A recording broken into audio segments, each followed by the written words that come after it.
Hey, Herbert. Thanks for coming back, buddy. Hello, everybody. Willie Brian Jones here with another episode of the Lunchtime blog. Recently, I was brought back in contact with an old friend and colleague, Don Schaefer. Don Schaefer is a phenomenal banjo player that I had the privilege of playing with back in the old days. And he wasn't the original banjo player that, in fact, I was the original bass player of Buckskin, this band, but uh, through the years, I was in it and other guys, Don was in it after I'd left, and Buckskin was a band from Terre Haute. We played bluegrass music, and one of our gigs was playing a summer at Cedar Point Amusement Park. It was a, a big amusement park, and they were kind of clever. They would go to college campuses and they would recruit college students to come and work for the summer at their amusement park.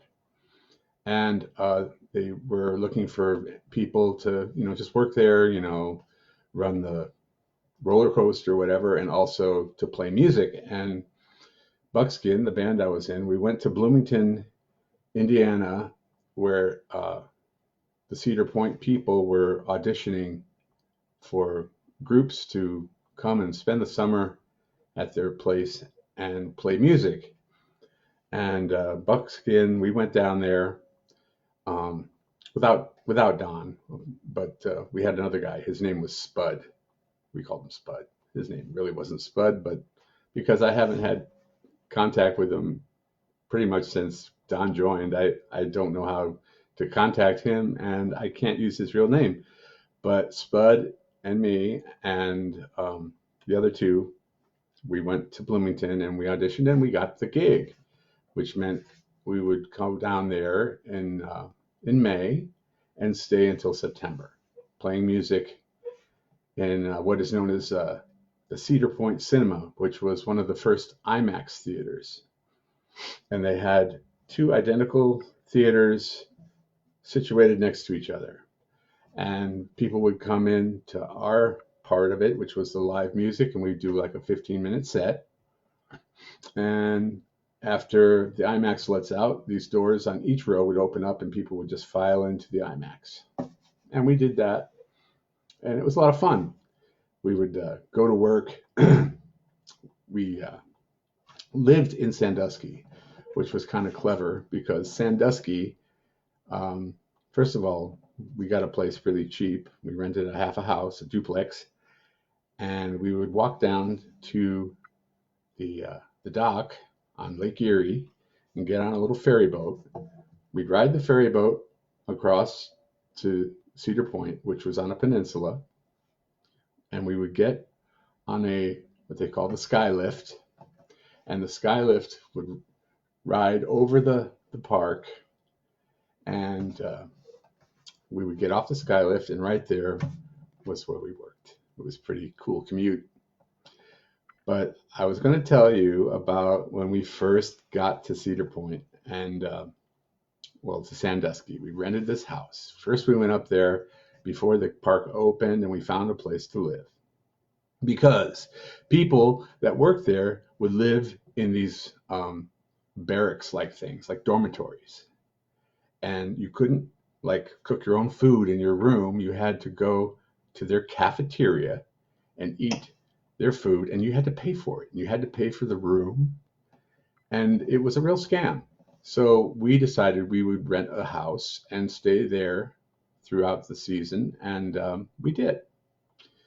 It was not an easy task because we were college students, most of us, and we didn't have hardly any money, but we used all our gig money that we were making and we put it into a pot, and we went to Sandusky. We found the house, we put a deposit, and we went up there finally right before the place opened, and we were so excited. We got in our bus. We had a school bus that we converted into a band bus, and it was quite a trip. And we got there, and we went into the apartment. There was a refrigerator. We had brought beer, and I think we had a loaf of white bread because we had some bologna, but we ate that on the way up to Sandusky, about 7-8 hour drive.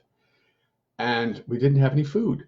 And because we were only like 2 blocks from Lake Erie, I thought, well, I can go down. I had my fishing pole. I would go down to the Lake Erie, and catch some fish.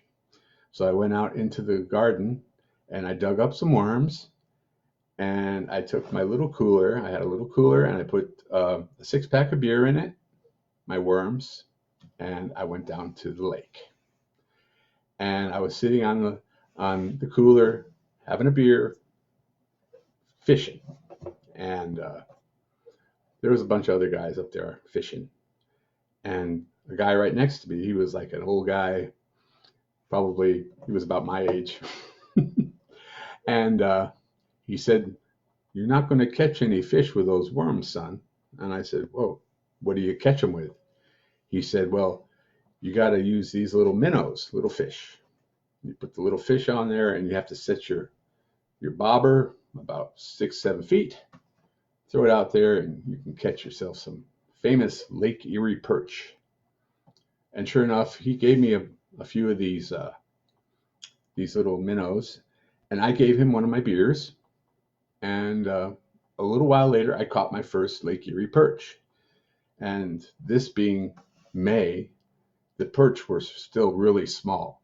Around September, they get good size, but we're talking little pan frying fish. They were about 5-6 inches long. Not much meat on them, but oh, they're fantastic. So anyway, I caught my first Lake Erie perch after about an hour. I got a few bites, but I didn't really hook one until about an hour later. And it was almost dark, and I'd been gone for about an hour and a half. And I'm fishing away, and I ran out of these little minnows, and I asked the guy who was still next to me if he would maybe give me a few more of those minnows. I'd give him another beer. He says, "Well, how many beers you got left in that cooler?" And I said, "I've got 3. He said, "Okay, I'll tell you what, you give me 2 of those beers and I'll give you these." And he was sitting on a 5-gallon bucket, not half full, almost half full of Lake Erie perch. There was about 50 or 60 fish in this bucket. He gave it to me for 2 beers. I guess he just didn't feel like cleaning them when he got home. So I'd been gone an hour and a half, and I took my pole, my cooler, and this 5-gallon bucket with all this fish in it. And I walked back to our house that the guys were still kind of getting settled in, and everybody was hungry. I said, "I'm back." And I went into the kitchen. And I poured those fish out into the sink, and everybody, whoa, they couldn't believe how I caught all those fish in an hour and a half. But I did not, and I finally fessed up. But we had us a party. We filleted all those fish, and we ate a bunch of them that night. And we put the rest of those fillets, we wrapped them up and we put them in the freezer. And throughout that summer, we had Lake Erie perch sandwiches. Take out a couple fillets, slice of cheese, some lettuce and mayonnaise. Man, that was good. And it was that was my Lake Erie Sandusky fish story. Yeah. So I'm going to do a fish related song. This is a song from John Shelley. He's a great songwriter, and this one is called Catfish for Supper.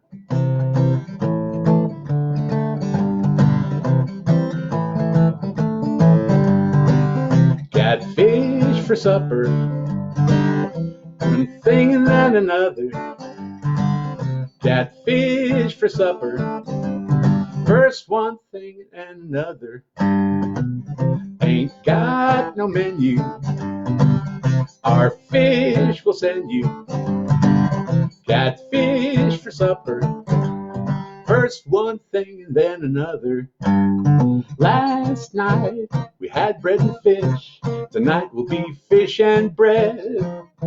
Tomorrow night we'll change our dish. Find a little fish instead. Catfish for supper. One thing then another. Catfish for supper. First one thing and then another.